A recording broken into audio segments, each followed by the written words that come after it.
Hi everyone, hope you are doing well from wherever you're watching this channel, depending on your time zone.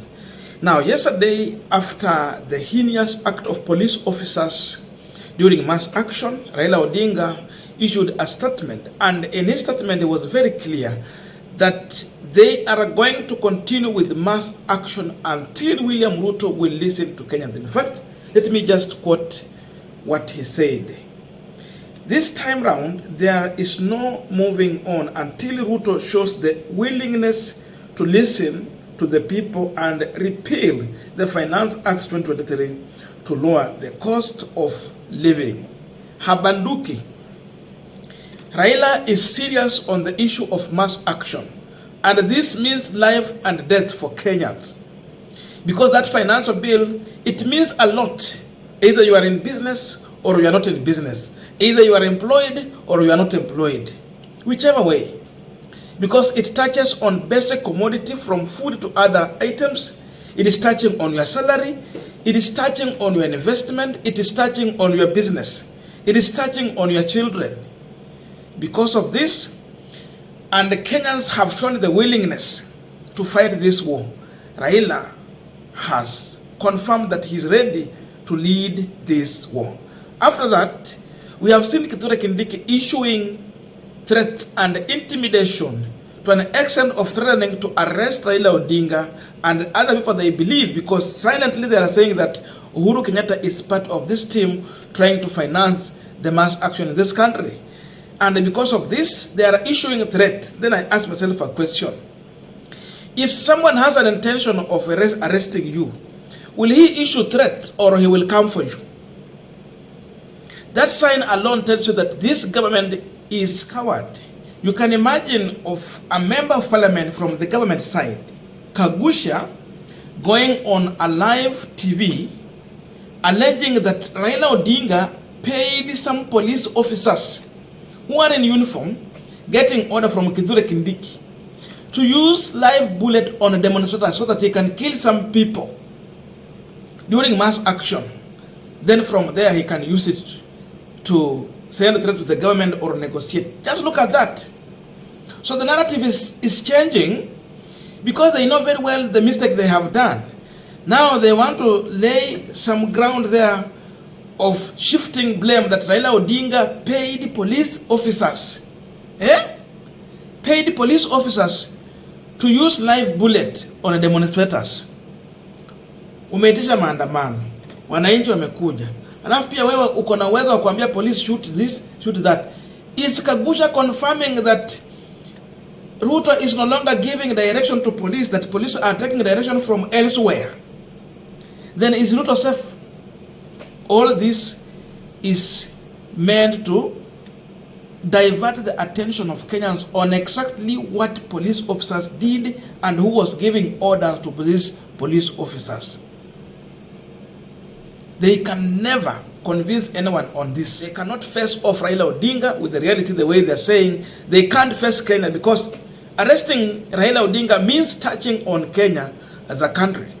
So today there was a morning show on Citizen TV where we had Khalwale, we also had Kagusha, we had the Vihiga Senator Osoti, and the ODM Secretary General, who is also Nairobi Senator, Sifuna. And according to Khalwale, he's saying that people like Sifuna and the ODM side, or we say Azimio, they are a coward and they're using cowardice way to approach the government or to speak to the government. And the same way Kithure Kindiki is talking about arresting Raila Odinga, Khalwale is still talking about that, arraigning Raila Odinga in the court and dealing with him by the rule of law.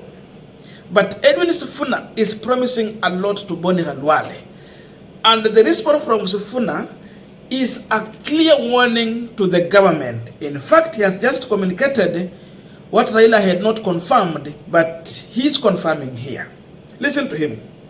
From next week, there will be 3 days straight of maandamano, Monday, Tuesday, and Wednesday, until Ruto understands that people are suffering and repeal this law the same way he imposed it upon them.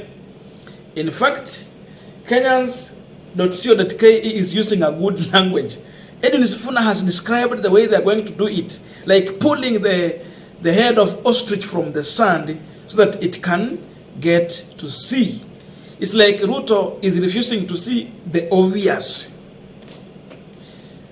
Beside this, Sifuna is telling Khalwale and whoever cares in this government and are willing to arrest Raila Odinga, they should mobilize all the police forces, be it army and whoever they think about.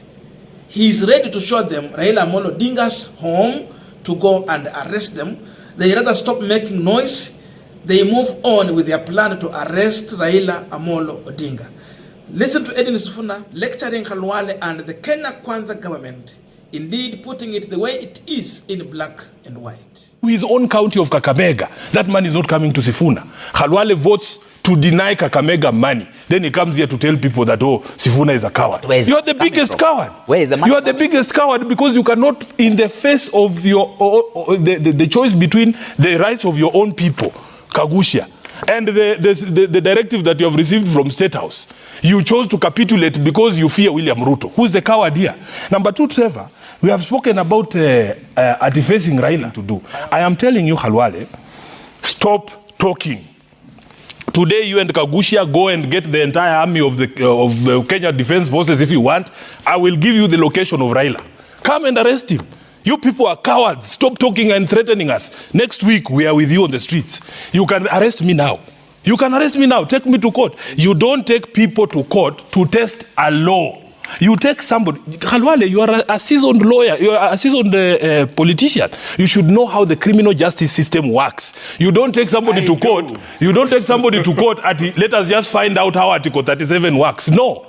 That is not how court processes matters of criminal conduct. You have evidence, you have the facts, you weigh the facts and the evidence, and then you take it to a magistrate and say, Sifuna uprooted the railway. Yeah. On this day, he was here uprooting the railway. Okay. If you are saying that I have paid goons, there is a trace. You can trace money. How money moves if it was sent on mobile phone. If I gave them cash, you have to show what we call a causal link. Yeah. And again, I'm falling into this trap of educating the uneducatable. I am not going to do it anymore. For us, Trevor, once we agree on a cause of action and we know we are right by the law and by the people, we are going to proceed. We will not explain to the constitutional illiterates what Article 37 means and the bounds of that article. So we're going to proceed. You said the next week it's going to be 3. From Monday, we will have protests. And this is the reason. We have received communication from some Kenyans. They are saying that sometimes you schedule this maandamano on a day that is not convenient for me, but I would like to come. So we are introducing shifts. If you are free on Monday, come and let's demonstrate. Then allow others to demonstrate on Tuesday, those who are free on Tuesday, and on Wednesday. But for those of us who are here every day, we are going to have maandamano from Monday, Tuesday, Wednesday. Every week until that ostrich pulls its head out of the sand and listen to. But what is the end game, Sifuna? What does this change? The end game, Trevor.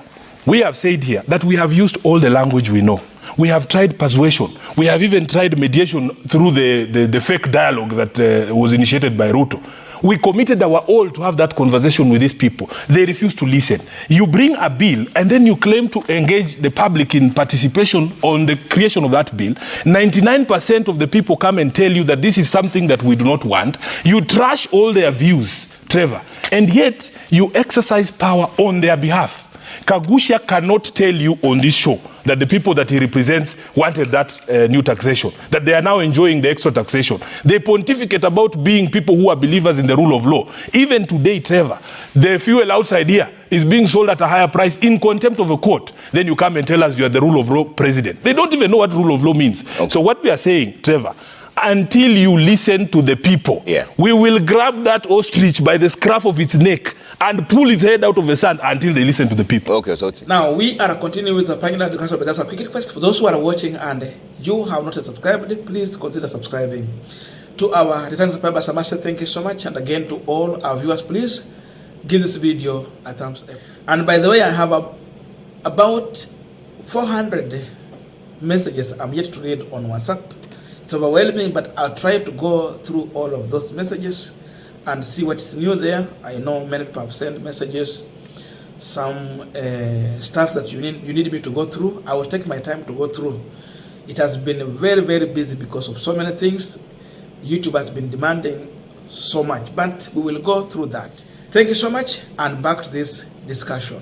Now, it is very clear that when you talk about being coward, or those who are cowardized, we will ask a question. In the morning we were discussing about the issue of William Samoei Ruto trying to reach out to Raila Amolo Odinga with a job offer, 2 houses, a chopper, to just talk to him so that he can at least to appease him, so that Raila can withdraw the push to have Kenyans served with justice as far as the issue of finance bill is concerned.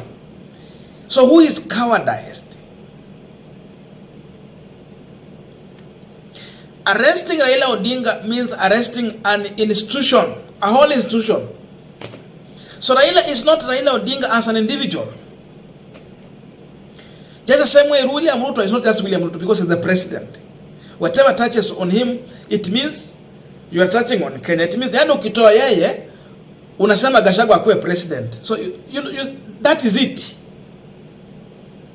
But now touching on Raila Odinga, it means touching on Kenyans. Because we said Ruto is enjoying the state power. But Raila Odinga is enjoying the people power. Kenyans are with him. They support him. They want him to continue leading. They want him to continue serving them. They want him to continue fighting for them. And indeed, when he speaks, they listen. When he gives direction, now, yesterday it was confirmed they are willing and more than willing to follow the directive he's going to give. We saw mass action in Eldoret. We will bring it here again. We saw mass action in Nyeri. We saw mass action in Nairobi. In fact, even now, Machakos performed better than any other place. But because of that, goons were planted to do the heinous act. So it was across the country. That means even where William Ruto thinks that it is his stronghold, they are listening to Raila Odinga. Where Gachagua thinks that he has a constituency to bring to William Ruto, they are listening to Raila Odinga. What do you remain with? So Raila is saying no. Because this is the people on my shoulder, I will not betray them. I rather stand with them. So Sifuna is confirming here. These guys are a coward in one way or another by trying to issue threat that you are not ready of implementing or executing your plan. If they have a plan to arrest Raila Odinga, they should stop making noise. In fact, even by arresting those members of parliament, like today, I'm told the senator, is it Machakos or where, has been arrested. Just trying to link him to what police were doing. Stop the drama. Walisema, enda arrest Raila Odinga, wachana na watu wengine wote wakae. For example, when you arrest Omosh, what do you mean? So when to arrest Raila Odinga, if there is the one giving orders. So it is serious. The end game here is all about dealing with the finance bill. That is coming out very strong. And they have repeatedly talked about this one. The main game here is about the finance bill. It should be repealed. The court issued an order stopping the operationalization. But these people, they proceeded to increase the price of fuel. What are they telling Kenyans? What if the court will not allow this bill to continue to work? Will EPRA return the money to the people? So it is serious. This war will continue until Kenyans have been served with justice. Monday, Tuesday, Wednesday. Prepare very well. Mass action is going to come. I have seen Musalia Mudavadi lamenting, in fact, quoting figures in terms of the money they are losing every day we have mass action. They should prepare for more. And we'll talk about that one. Watu wakisema kwamba hao si waoga kila kitu iko sawa na wanaweza, they are managing. They are managing nothing. In fact, these people are in deep fear of unknown. They are in panic. They don't know what to do. And that's why you see they will talk about anything. But the reality is that these people are confused. Just the same way their governance is also confused.